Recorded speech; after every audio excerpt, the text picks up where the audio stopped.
This is the Cedar Creek Church Living It Out podcast, a midweek reminder where we discuss key takeaways and principles from the weekend message to help you live out the truth that you matter. Hi, welcome to the Living Out podcast, a weekly podcast to remind you that you matter. My name is Ben. I'm your host for today, and today I'm here with Marna Ward, our Senior Director of Next Steps, and Jessica Trevino. Jessica, thanks so much for joining us. This is the first time on the podcast, right? Yeah, woohoo! First We're time. super excited to have you. If you don't mind, I'd love for you just to kind of tell us a little bit about yourself, your role at the church, and just give people an opportunity to get to know you a little bit. Absolutely. Thanks, Ben. Thanks, Marna. Thanks for having me on. I am the social media director at our church, and I've been here since January of this year. I actually started attending Cedar Creek in the fall. So last September is when I started attending, and then just a few months later got hired on to staff. So that's been a really big change there. But thinking about social media now, how it's changed over time, especially in the last few months of quarantine, all kinds of craziness has been happening, and really just I'm just so blown away by our church and our community and people who've never even been to our church before, how they show up and just share content, or they like things. People are meeting each other online now more than ever. So those are just some cool things that I get to deal with and experience, every day in my job here. Yeah, I think of like pre-COVID-19, like social media played such an important role, I think, in the life of the church and helps people engage and interact and find out what's going on. But in this COVID-19 season, way more so even because, people are really relying on social media, web pages, all that stuff to really know, hey, what's going on, or how can I stay connected to other people and feel engaged. I think one question I had for you, Jessica, is as I'm seeing posts or as our guests, are visiting social media, if they see something, what is something they can do to really help drive engagement or help other people see it or just interact with it? Yeah, I would say definitely tagging friends. Like if there's something that you feel speaks to you, whether it's in a weekend service or if it's a quote that comes up or scripture, tagging people is huge because that opens it up to their network, but also just sharing it to your story or your own page. Hosting watch parties is awesome. I mean, I think I hosted a watch party maybe last month, and my great uncle Clint, who lives in Minnesota, popped on, and I haven't talked to him in a long time. So it's just kind of crazy, friends and family, like from high school and things like that, that you wouldn't know that are still following you or that maybe need a little bit of hope in their life. That really boosts our page, but then, the mission behind our page is to introduce more people to Jesus in that life-changing adventure. So just simply tagging or commenting on things and definitely sharing to your personal page if you're comfortable doing that. Yeah, I think that's great. I think for me, a lot of times on my social media, like I'll just watch and see what other people are doing, and I'll occasionally post something.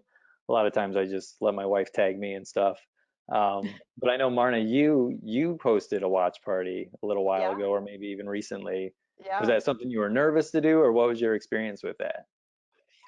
At first you kind of are, because it's like, now how, in the age demographic that I'm in, I'm like, now how does this work?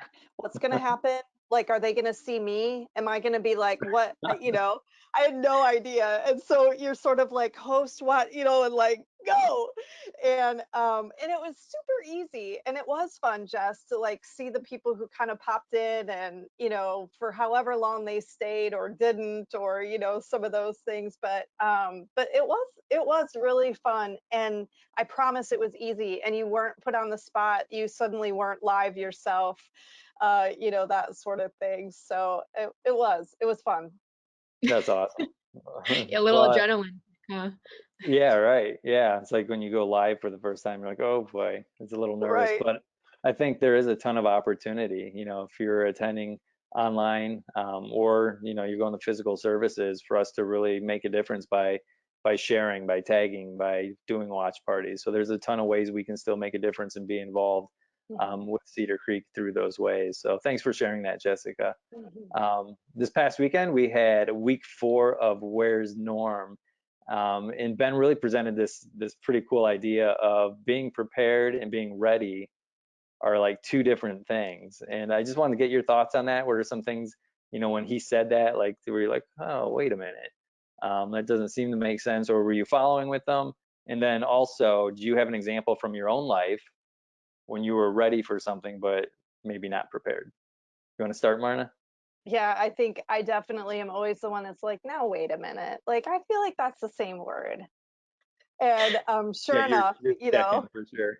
I am. But and I love words, so that's always kind of fun. But I did definitely see the difference, and I thought it was fun for him to talk about how Chad Schramm, another staff member, had really brought that up at a wedding. Like, what a great example of where uh one way or another you might have felt ready but you weren't prepared, or you might have been prepared but didn't feel ready, like just the tension that exists with those two things. And I don't know, I'm so thinking about driving lately because my eldest is driving now, and so that always makes me think about the difference between ready and prepared. As soon as he started talking about that, I was like, wow, okay, so most of us are super ready to drive, not everybody. I know this is like that sort of shifting a little bit, but she was definitely ready. Now, was she prepared? I mean, she took driver's ed, she did all the hours, like she did all the stuff, but it's very different when you hit the road on your own. And so that was one of the examples that I was thinking of, that even thinking back to when I, first started driving, and just what you were doing then versus what you do now and some of those things. So how about you, Jess? Wow. Yeah, I remember those times too. Ooh. Um, um, thinking, I would say one quote that kind of sticks out is our Finley director of arts, Noah. He's told me a few times now that God does not call the equipped, but He equips the called. Mhm. And in thinking about that, um, sometimes like you feel like you're even prepared and you're maybe not prepared. So for me, what comes to mind is kind of bringing it back to work again. Just in January, when I started in this role as a social media director, had the background in design and photography and video and kind of that communicating with a network and building a team experience. But I don't think, you know what, I don't know if I ever could have truly been prepared for things to shift so digitally so fast, when things were kind of more expected to take maybe 10 years for these transitions of people being at home and working and kind of relying on a digital church for a little while. So I would say that's been coming to mind. And I know that in talking to some other social media directors and art directors, that's pretty common. I think we can't always anticipate what's coming. And looking at my younger cousin who's maybe 6, he is so like just well equipped digitally. He's so tech savvy, and I feel like they might be the first generation to really be on top of things, but we're all still Right, learning. right. Hmm. That's a great point. I think, yeah, if you really let that stop you, like we would never do anything, right? We would never take a step into a new beginning at all if we felt like we had to be 100% prepared. But Mm. I think for me, one of the things I think about, and this is kind of just funny stuff, is like camping. Like I like to camp.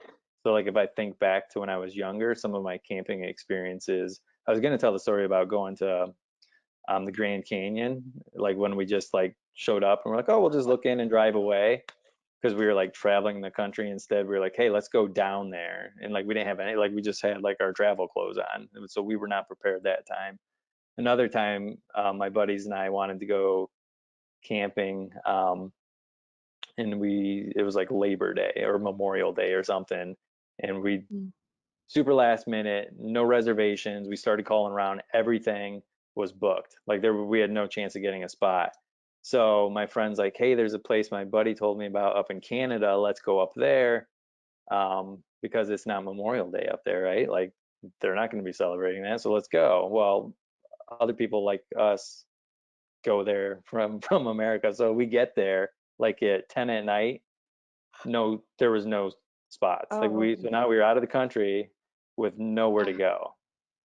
And we ended up, it was a disaster. Like we ended up on some beach somewhere. We had no lighter, no matches to start a fire. Like we were so unprepared.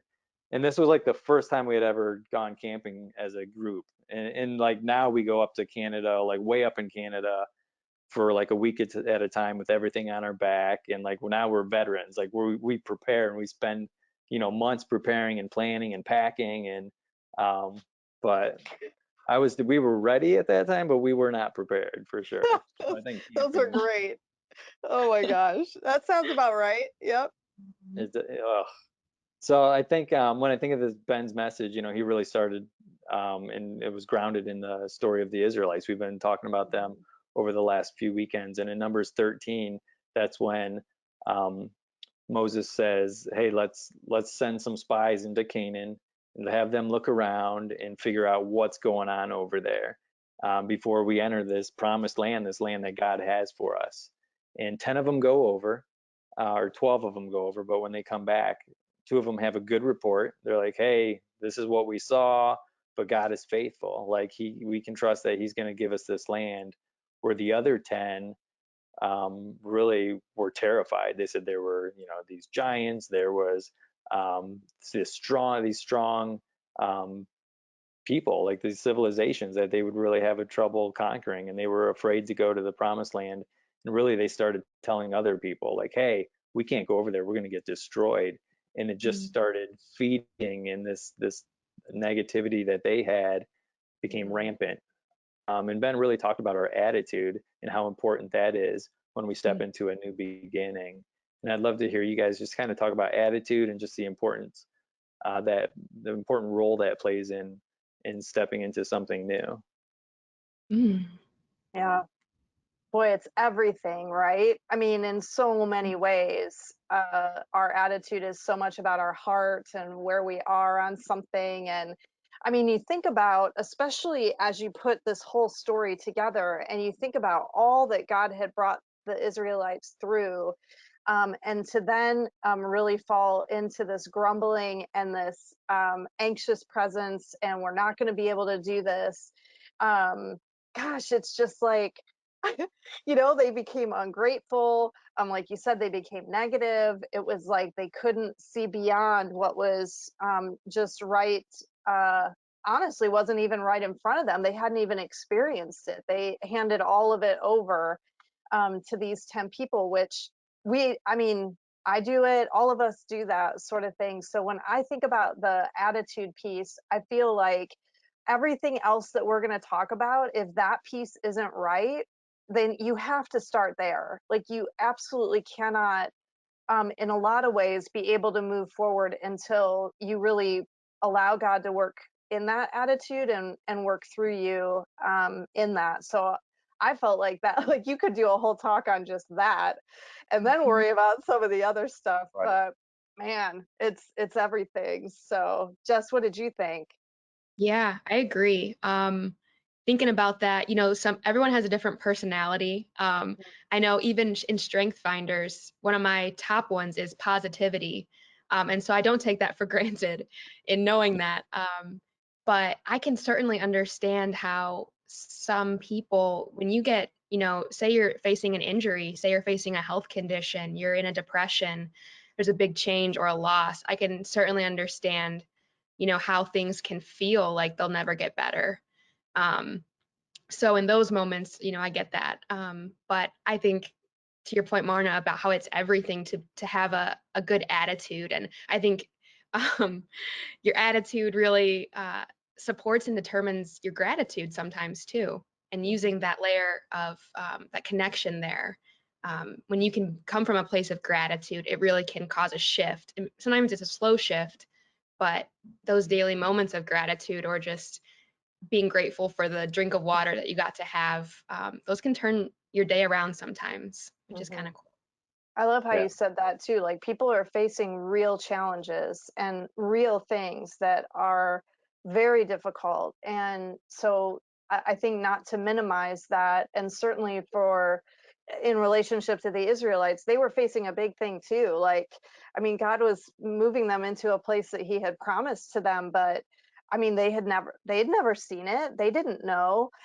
So yeah, we can kind of put ourselves right there. And at the same time, it's like, man, I have to remind myself, like, I probably would have been like those 10, I mean, like just the numbers, like 10 people said we couldn't and 2 said we could. Right. Like, I don't think we can, you guys, Right. like, you know? Yeah, Ben talked about beware of the buts, because a lot of times when you say but something, that's the indicator that there's a bad attitude or a Mhm. beginning of a bad attitude.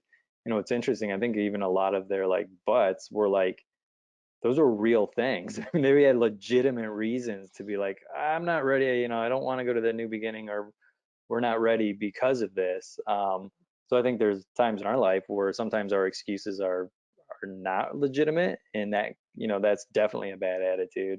But even when they are legitimate excuses or reasons that we aren't ready to do something, that could still be a bad attitude for sure. Mhm. So do you guys have any examples from your own life where maybe you were getting ready to step into something, um, and your attitude kind of soured it, or didn't make the experience what it could have been, or maybe even ruined it? Hmm. Yeah, I would say even just something, this is really simple, but sometimes cleaning and tidying, like if I put it off or if I'm like, okay, today's the day I'm gonna clean out my closet or sort things or donate things, it's like, oh, man, really don't want to be doing this. And then like halfway through, why did I have an attitude about doing this thing that's going to make me feel better? It could make someone else feel better. Generally gonna like clear space in my life. And by the end of it, it's something that actually makes me feel really good. So sometimes I have to work myself up to having a good attitude, just about tidying things and being organized, I would say. I Oh, that's always good. think of like when you're like changing eating habits or something, like I have to, like, that's that whole piece of like, I kind of forget that like you're gonna feel better and it's like, yeah, yeah, yeah, yeah. Like, oh yeah, yeah, all that stuff. But like I kind of want to just do what I want to do when I want to do it and eat what I want, how much I want. Like, you know, it's just like all of that, like putting anything into place that um for me at least, I have to really gear myself up into that and have a good attitude about it. I will love eating all those vegetables in the afternoon instead of Nutella. I really will. I will. That was great. Yes, it sounds wonderful. Good example. Yeah, Love I do Nutella. think like anytime you're stepping into something new, like even in for me like a new day, like if Mm. I wake up and I'm just, you know, wake up on the wrong side of the bed or whatever, like it can quickly go wrong. Like come down, my girls are eating, they do something that, you know, makes me mad or whatever. It just starts steamrolling. So like when you can choose to have a good attitude at the start of a new day or walking into a meeting or whatever it is, I think that makes such a big difference. So I love the way Deshaun talked about it. He said, trash the attitude before it trashes you. So just Yeah. remember that. And I think we'll all be much more prepared to walk into a new beginning. Um, so Ben's bottom line this weekend was stop waiting to be ready, but be prepared instead.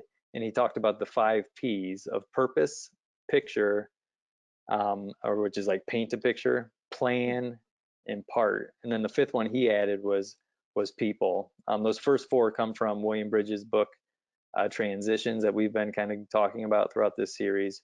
But I think out of those 5 P's, what are some things that jumped out to you? What is maybe one that, you know, you reflected on after the service or thought about a little bit more? Mhm. I think, For me, oh, go yeah, ahead. go. Yeah, go, Jess. Go, go. Thinking about the picture behind it, I think my picture has changed a few times.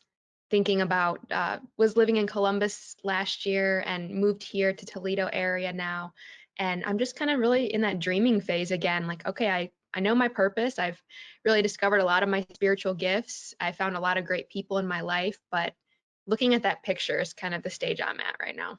Hmm.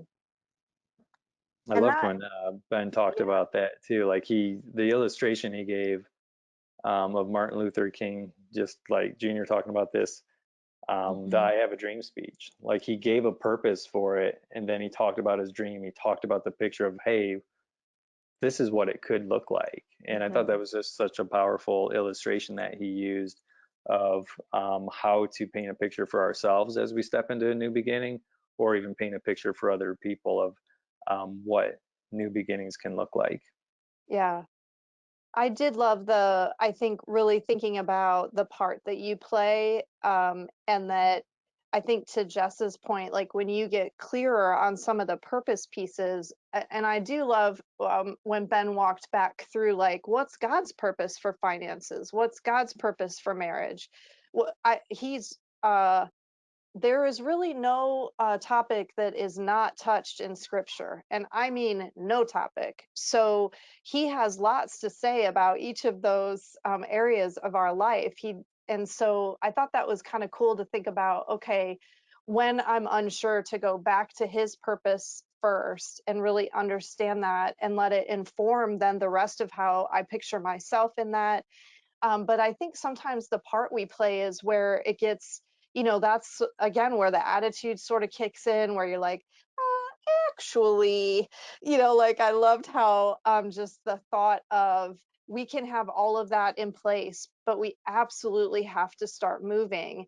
And sometimes it's kind of that whole thing of like, which direction does it go, right? Like, does it always have to start out with a big purpose and have a big picture and I know the part I play?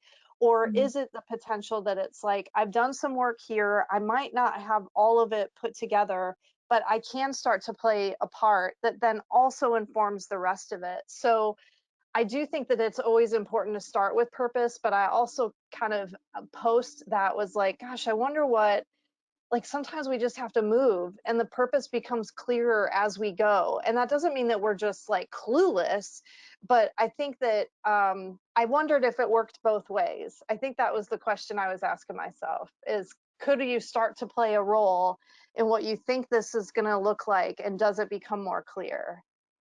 Mm. That's super interesting. I think as you were talking, it's just like, man, whenever you're stepping towards a new beginning, just to really be open-handed with it, and trust God, and just, as you think about the picture of what it could look like, you might picture it with your role being something, but God's picture is something else. So just really being, hey God, I surrender this to you. Here's the picture I'm thinking of, just help me see it the way you want it to be lived out, or the way you want it to work, and just give me the humbleness to be in the appropriate role throughout. So I think that was, as you were talking through that, I was just like, man, for us to do that in ourselves is so hard. But just really asking God and praying throughout for him to really, um, walk with us and paint that picture for us. So it's really his plan and not ours. But that was great. Yeah, well Um, said. Yeah. when I think about those 5 Ps, I just want to encourage you as a listener, think about those 5 Ps, reflect on them, and just define them, and think about what they look like in your life and which one you need to maybe spend some time on. One of the things that stood out to me was the fifth one of people. So I've always been blessed with great people in my life who I've been able to bounce things off of. And when you look at the story of the Israelites, 10 of them were negative. 10 of them said, we can't move forward. And 2 of them said, hey, with God, we can. And to have Joshua and Caleb, which the 2 gentlemen, the 2 men who said we can keep going, we all need people like that in our lives who can point us to God and say, hey, you can trust him. He's with you, and all that. So do you guys have anyone like that in your life, or anyone in the past that you would say, hey, this is my Joshua, this is my Caleb, that really keeps me moving forward? Yeah, definitely.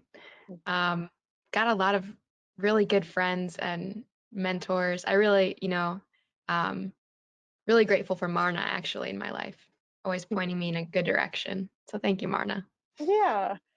I think this is one of those too, where depending on the season of life you're in, I think that different people come in and out of it. I think that there have been times when I've definitely had that stronger in my life than at other times. I know that even that transition from going from not being a mom to being a mom was a big one of like, I mean, you just are like thrown into this part you play, by the way, uh, and the, like you're just trying to get your bearings sort of thing. And so I would just say that there have been times when I've had to be very intentional about seeking that out. And then there's other times when it's like, oh, this is, it's more abundant for whatever reason. So Mhm. so yeah, I do. And at the same time, as I look back over how God has worked through some of that, I think that was sometimes where he was really urging me to go, hey, who is around you? And let's start there. So that's some of, I guess, where that thought is. I don't know if it works the other way or not, but sometimes I just had to get around some people.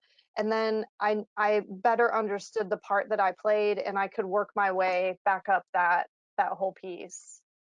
Yeah, I Mhm. agree with that. I think different stages of life, different seasons. Like I can think of mainly in my past, I've always had somebody, and then I went through a spell where I was like, I don't know, like that I would say, hey, these are the guys that are my Joshua and Caleb's. So I think seeking them out, maybe even letting them know, like, hey, I really trust your opinion, your guidance, and I look to you as someone who speaks truth and helps point me to God. I think letting them know is important. So Mhm. those are all great things. I think Ben talked about at the end of his message. He said that God loves new beginnings and always is inviting us into new beginnings. And then he went back and talked about this picture. One of the steps of one of the P's is painting a picture, and God really paints a picture of what the adventure is or what the new beginning is that He invites us into. So I'd love just to talk a little bit about that new beginning or that adventure that He's inviting us into.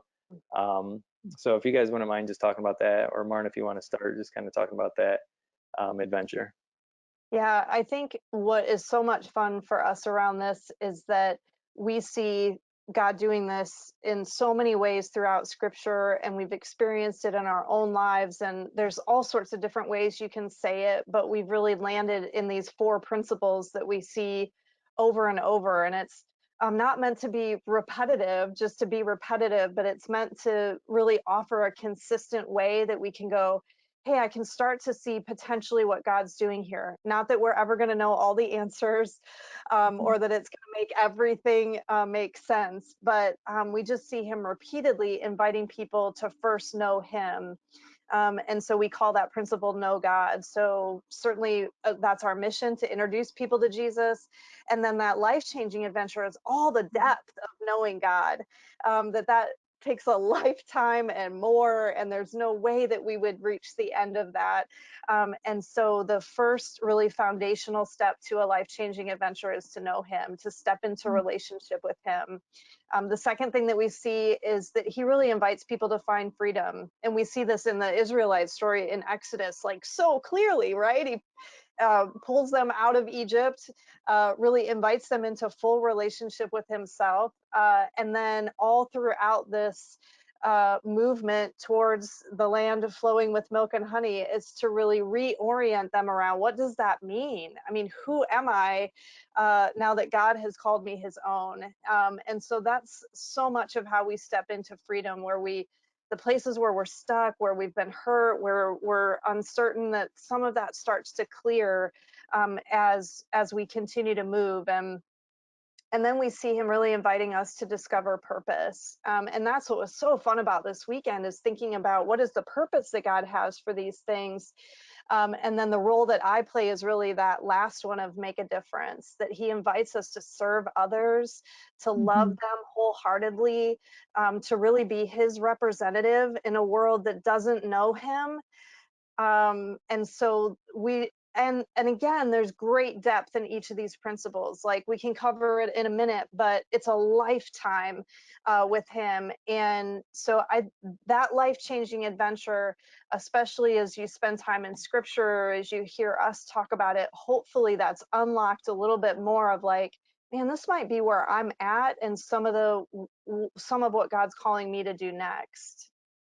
Right. Yeah, I think as you walk through that too, those steps and that journey, like you see it all throughout Scripture. And one of the places you see it is in the story of the Israelites, where God saved them, He freed them, He gave them purpose, and then He, made His people to make a difference. And so it's in there, that story, and then all throughout Scripture, All throughout. continue to see it. So I love that about that journey, that God invites us on it, and He continues to invite us on to take those steps over and over. So Yeah.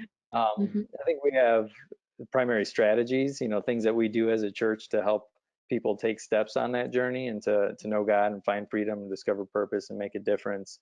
And one of the things that we do for knowing God is really the weekend service. I mean, that's a big part of it. And right now we're in the Where's Norm series, and we're continuing that into next week. Jess, do you want to tell us a little bit about what's ahead for next week? Oh, yeah. So our campus pastors will be sharing their messages. So you guys will get to hear from all of them. And we'll also have Calvin Sweeney from the Tabernacle doing a little Really? message. Yeah. Awesome. That's news to me. That's awesome. That's very cool. Mhm. So definitely be looking for that. If you are attending or physically or online, those would be great services to watch. Finding freedom. One of the things we do for that is groups. What do we have going on around groups? Yeah. Yeah. Marna, what do we have going on around groups Well, coming up? we've been talking about this is really the best time to really step into leading a group is right now. And so if that's been part of what you feel like you've been called to, and then the directory to join a group opens this weekend. And so it's a great time to really consider, I think now that school has kind of gotten started-ish, whatever that means, and we're trying to figure out maybe some new routines to handle this the new normal that we're in. And so groups actually start September 19th and 20th, but it's great. The directory opens a couple weeks ahead, so you can kind of check out some things there, look at your schedule, figure it out. And so again, it doesn't mean that groups is the only way that we think people find freedom, but we find it's really the primary way that, man, you hear something in the weekend and it ignites something in you. But when you get with some people and really talk about it and watch their journey too, God just cultivates so much growth and our ability to really see Him more through that. So, yeah. Yeah, I mean, I think even when we talked a little bit about those 5 Ps, and people is one of those. So when you're in a group, you're surrounded by people. And sometimes your bad attitude or your negative thoughts just need other people who can help put a good attitude into you and help you remember to trust God. And in that, you find freedom as well. So it's so Yeah. important to have people around you. Yeah. With the Discovering Purpose, we have Growth Track. That's one of the primary ways that we help people discover their purpose by, seeing what their spiritual gifts are, their personality. Jess, I know you talked a little bit about some personality today with the Strengths Finders. That's something that you enjoy. Like, do you like thinking about gifts and personalities and finding about how you're wired in other people as Oh, well? I love that. Yeah, it's so fun. I think that's a big piece of the spiritual journey. And like, while it can be really challenging at times, and I mean, kind of a risk, you're taking a risk, any adventure has some risky element to it, as we've talked about. But there's so many fun pieces in every stage of it that I think, between doing devotionals or, going to weekend service, but then really to be in that group and growth track and meeting new people, whether it's online or in person, but then kind of taking time, like really intentional time to sit and think and write about you. We don't always take time to do that. So it's an awesome experience. I loved it. I'm excited to take it again, actually.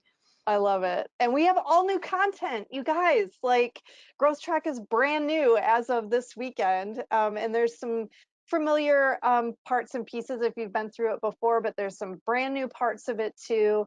And so we are so committed to making sure that Discovering Purpose is an ongoing piece, that it's not just this and we set it on a shelf. And so we're really excited to just offer that too. So if you've been through Growth Track, I would encourage, my tip is that you do week 3, again, because it does have some fantastic ways that we've taken more steps into discovering purpose. So we're excited about it. We are, and I think the last step of making a difference, as you know God, as you find freedom, and as you are discovering purpose, like those help you prepare you to then make a difference. So there's our dream teams are a big way that we do that. And another way we do that is through outreach. And we have second Saturday serves coming up.